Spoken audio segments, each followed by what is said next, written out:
Here's Connolly on the left corner. She drives in, drops it in to Racquel Davis. Davis good on the right side of the glass. And this is a good way to start the second half, Chris. And Freeman weaves into the lane. Now she's tied up in the left block. She pivots away, kicks the ball outside to Alexis Hines. Hines pump fakes and now moves the ball to Connolly. Right corner from beyond the arc. She left it short. Rebounded by Racquel Davis. Davis is good on the left side of the glass. That's why she had to take it from her. And now here's Racquel Davis as she gets the ball from Kira Connolly in the lane, and Racquel converts. 48-34 now. Florida A&M in front by 14. Morgan Jones from the left wing will step into the jumper, and she knocks down the three-pointer. She's 36 in her last two games, going for 34 at 34 at home against Savannah State and 38 at North Carolina A&T. Freeman with the right corner three-pointer. That's cash money. And Alexis Hines now with the ball now. Hines moves the ball to Freeman. Freeman on the left wing, standing on the far MEAC logo. And now Freeman will pull up from beyond the arc. And that's hit all cotton for Jessica Freeman. 15 points now on the shot clock. It's in the hands of Rubin. Rubin has her pocket picked, and Alexis Hines will pick it up down the left sideline. Up ahead to Freeman. Freeman behind the perimeter, now inside. Now she goes into the lane, and Jessica Freeman, lightning quick, will drop it in on the left side of the glass. Here's Racquel Davis with the ball now. She gets it back outside. Morgan Jones from beyond the arc, and that's cash. Hines will come up the floor now for North Carolina Central. Hines darts into the lane and converts on the right side of the glass. That's her first point in this contest. And reset. Jones goes to Tiffany Garrett. Free throw line. Freeman, right wing, on the way. Bullseye. 22 points for Jessica Freeman. Jones behind the arc. Now moves it over to Hines. Hines back to Jones. Inside to Racquel Davis. Davis turns around. Good with her one-handed floater in the middle of the lane. She's got 14. Timeout on the floor, taken by North Carolina Central. Jessica Freeman joining us now. A tough loss against Florida A&M, 70-63 today. Yeah, it was another tough loss. We really needed to come away with that one. We just got to get ready for the next game. Oh, you had another good shooting game for you today. Tell us about your play and about how your team did on the floor. We just have to be more consistent. We play with spurts. We have to come out hard, and then we got to stop trying to fight back. It's just like we do this every game, and it's becoming accustomed to it, and we can't keep doing that with these teams. We can't keep trying to fight back and then expecting us to come in, win at the end like that. It was a tough loss. I mean, it's what the team needed from me. I have to keep bringing it. I have to keep getting the gym. But at the end of the day, it doesn't matter if we don't get the win. Your teammate Racquel Davis had a good game today, just like down in Tallahassee.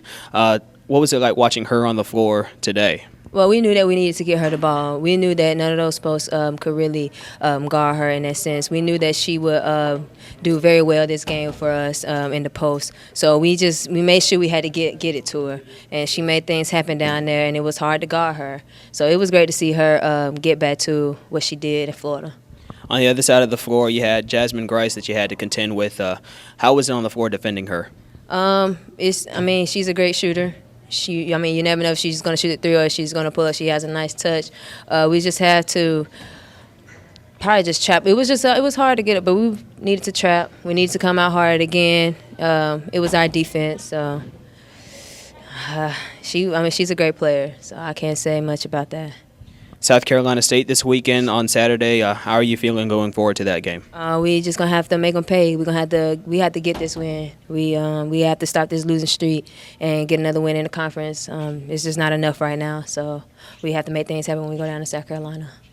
As a fifth-year senior, you've been around a while. You've seen a lot. Is there anything that you could tell your girls as far as avoiding the slow starts? You can tell them. We have to come out hard. You can tell them all day, but at the same time, you have to understand that they are young. I can only lead by example. I can only say what I can on the court, or if I'm even on the bench, I have to be able to lead them and just hope that they catch on to it. And that's another role that I play because I have experience. I have to give that to them because we can't wait. We can't wait for them next year. This is the year right now. So we just have to catch on to it, and I have to keep talking to them. I got to be consistent with being a vocal leader to make sure they catch on to that. Racquel Davis joining us now. A tough loss against a Florida A&M team that you were able to record a win against in Tallahassee. Yeah, it was a tough loss. We had a slow start. and it's hard to fight from behind when you come out from halftime. I mean, it's a fresh half, but instead of the score exactly being 0-0, it's a little bit more because now we have to catch back up. Well, you had a double-double today, 18 points and 12 rebounds. You're able to put up a double-double last time against Florida A&M, including a career high in scoring. What was the difference between that game and today? My foul scenario. I got too early, and when you're in that situation, I recorded some minutes on the bench, so that kind of changed it. But also, they were doubling more. So in this game, I knew that if I felt like a double team was there and I checked it, to kick it back out to a guard because somebody would be open for a shot. You mentioned your guards. Jessica Freeman had a pretty good day today. What's it like, having her on the floor that you know that you can go to her in the clutch? She's one of our more experienced guards that we have, so she is comfortable in her role on the team, which is being the shooter. She knows how to set up her shots. She knows how to call for the ball. She knows how to find where she's hot, and if she's not hot, she keeps shooting. She doesn't get discouraged if her shots aren't dropping right away. So with having a guard like that, it helps everybody else feel comfortable with the roles that they play on our team as well. On the other side of the floor, you had Jasmine Grice. She was either behind the arc or she was slashing into the lane. What was it like defending her and anticipating her, making her way to the paint? We scouted that she was a shooter. We knew that we had to close, 2 hands out, close hard and under control, and stop penetration. But she was still able to get in there and get some shots up. She's a very talented guard. Well, South Carolina State this weekend, they've got a few bigs on their squad. How are you looking forward to that game? It's another test for our post-core, but as well, we go into the game like every other game. We're going to go out there, we're going to prepare during the week, and we're going to go out there and we're just going to play hard. Head coach Vanessa Taylor joining us now. Tough loss against Florida A&M today. Extremely tough loss. Everyone in the conference is a tough one. We expect to be able to protect the nest at home. We did get better quality play out of our young people. I thought I can see some growth there. We lost by 7. We missed 15 layups during the time, and then we shot 8 for 18 from the free throw line. So those were significant for us, as well as the rebounding. In the first half, even when we got offensive rebounds, we weren't able to convert like we needed to. We outscored FAM in the second half, but we needed to hit more of our free throws and more of those layups, and we'll continue to work on those and get better. Well, a pair of Lady Eagles had big games today. We'll start with Jessica Freeman, 21 points for her, 3 for 9 from beyond the arc. What was it like watching her on the floor and seeing her run the offense today? Well, I thought as a unit, the young women tonight were aggressive. The difference in the game there and here, or in the last game, with our rebounding and scoring, we had 4 young women instead of just 2. Tiffany was able to be in double figures either in scoring or rebounding, and Tish Dixon. And so for us tonight, with it only being 2, FAM is able to score higher.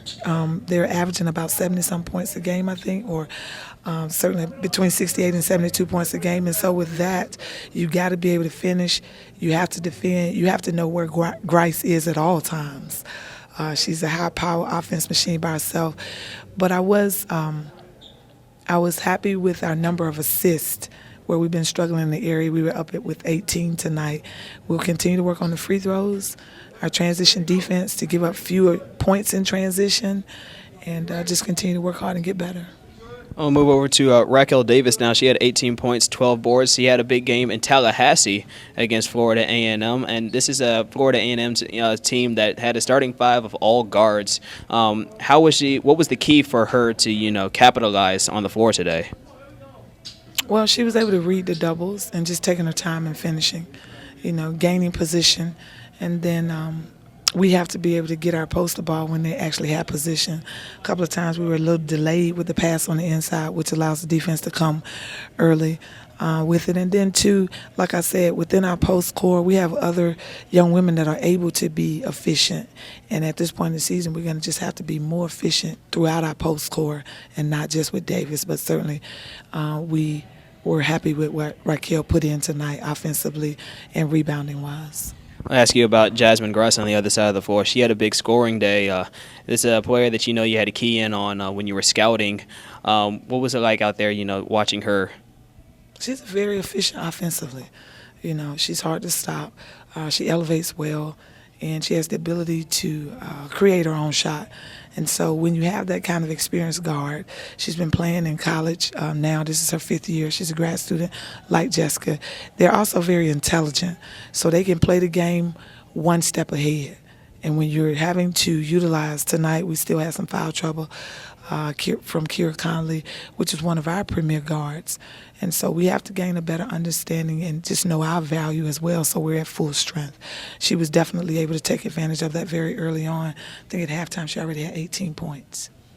Well, this weekend you'll start a road trip starting in South Carolina State. You're going up against a Lady Bulldog team that has some good shooters on their team. How are you going to be scouting this team going into the weekend? Well, Coach Robertson has done a great job at South Carolina State, but we'll continue to work on stopping penetration, making sure we're aware of where their scores are from the perimeter, but we have to do a better job of rebounding as well as a core, and then winning the 50-50 balls because they're very active offensively and defensively. So that's our game plan going forward this week.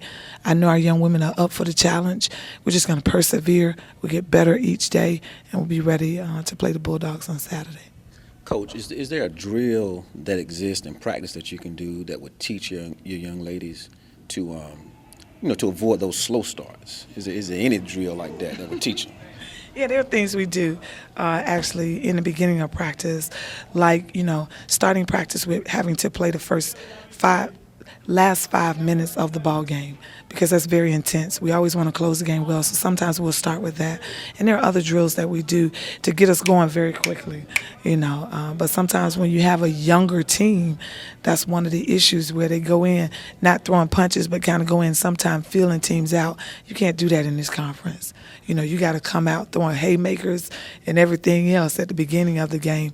But as we play and become more familiar with who we are as a team, and defensively continue to define ourselves by our defense, it'll get us going very early on, and we won't continue to have those problems. We'll get there, though.